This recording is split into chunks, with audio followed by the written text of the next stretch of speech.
All right, let's take a look at some video games this week. We got some pretty cool video games coming up. I got some rare, kind of weirder, kind of Pokemon, very sensitive, or I guess not sensitive, but just kind of some cool Pokemon stuff. Comics suck, and let's get into this bad ass report here. Thanks again, everyone, for your continued support as I work through these crazy videos. I know I'm not talking about comics as much as I used to, and I know a lot of the views have come up because of comic books, but I just really feel like there's an untapped market. There's a lot of potential into video games, and I think this report's going to show you some pretty good potential and easy things to look for. I think that's the biggest thing about collecting lately is this video games just seem so easy to get into, and it's not hard to figure out what video games are going to work, even if you've never heard of them before. So first off, Pokey and Rocky, not Rock.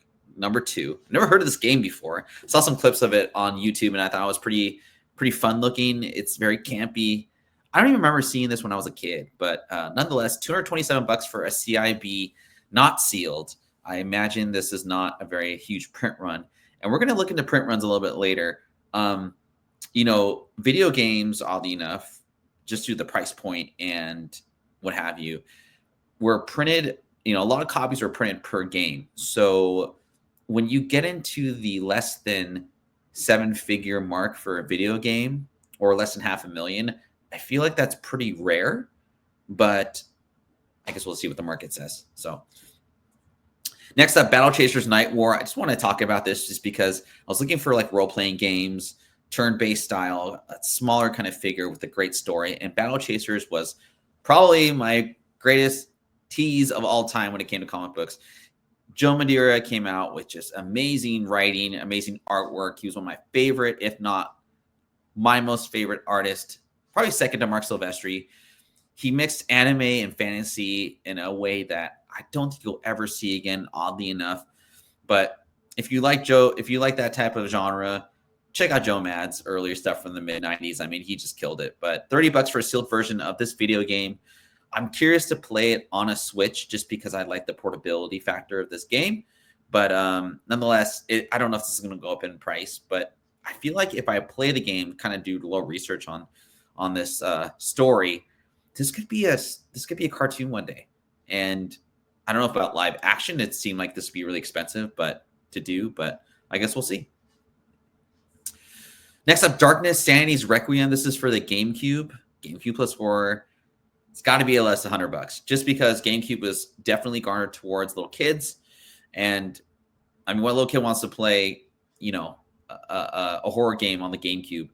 I feel like GameCube is probably one of the there's more potential GameCube because it was kind of this weird, I feel, time where Nintendo was like, do we go family towards, or do we go more to like the younger adult segment of players? And it didn't last that very long. I don't know a single person that had a GameCube, but I got to figure, even with the considered commercial failure of this 500 unit game, that's not that many. There's been talks and rumors about this being done as a as a revamp or a reissue, what have you. I could totally see that happening, but I mean, who knows? We'll see. So $85 to 150 CIB, 500 and less units. It's got to be a pretty rare game. Some good potential there. Next up, another horror game on an even more odd platform console to put a horror game on, the Nintendo DS. There's only 100,000 copies of this. And to me, this is kind of a sad, synopsis, or scary as well. But the main character deals with dementia. And I think I've talked about this game before, but I didn't really dive into the rarity of this game.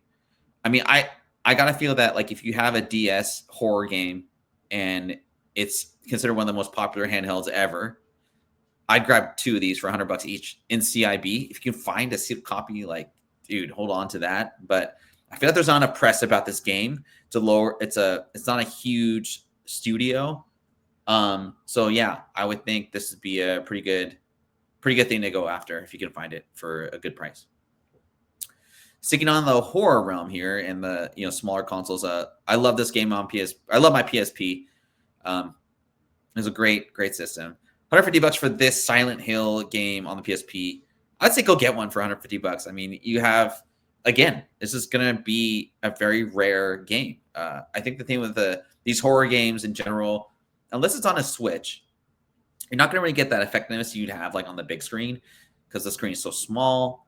I mean, you really have to be like concentrated while playing this game. But I feel like with the beloved horror franchise, a short-lived console, they're these sealed are really pretty and then present pretty well. $150 sealed isn't a bad idea if you can find a good high grade on this. I didn't look at many graded sales just because I thought this would be nice to just highlight the sealedness of this. Pokemon Stadium, I was looking for just the game itself. It goes for $35, but if you have this complete, this is the way to do it. It's I've only seen a couple copies of Pokemon Stadium like in a good kind of package, but it's a thicker box. I imagine it's pretty hard to get this cardboard box in a very good condition because it is bigger. But there is a transfer pack included, as it says there. Pokemon Stadium, from what I've heard about this game, Vinny, you might be able to kind of reiterate, or maybe shout out to Nemesis Prime and Comic Con's podcast. But I feel like you guys probably know a little bit more about this, but this wasn't really well received amongst Pokemon like gamers, which are kids. I think it came out at a time where Pokemon was kind of on its, I wouldn't say downfall, but like kids were getting older, getting interested in more stuff, and they weren't really playing Pokemon Stadium or Pokemon in general. There was kind of that upgrade from Nintendo to GameCube. I think that's where it was, or even like Wii. But I would say this is probably one of the most, I would say this is probably the most attainable collectible for Pokemon Nintendo 64 fans that you should probably get. Forget about like the hard to attain Pokemon Nintendo 64 games. I think this is one, if you got some money, like invest in this. This is, I mean, you have the two arguably toughest characters in all Pokemon.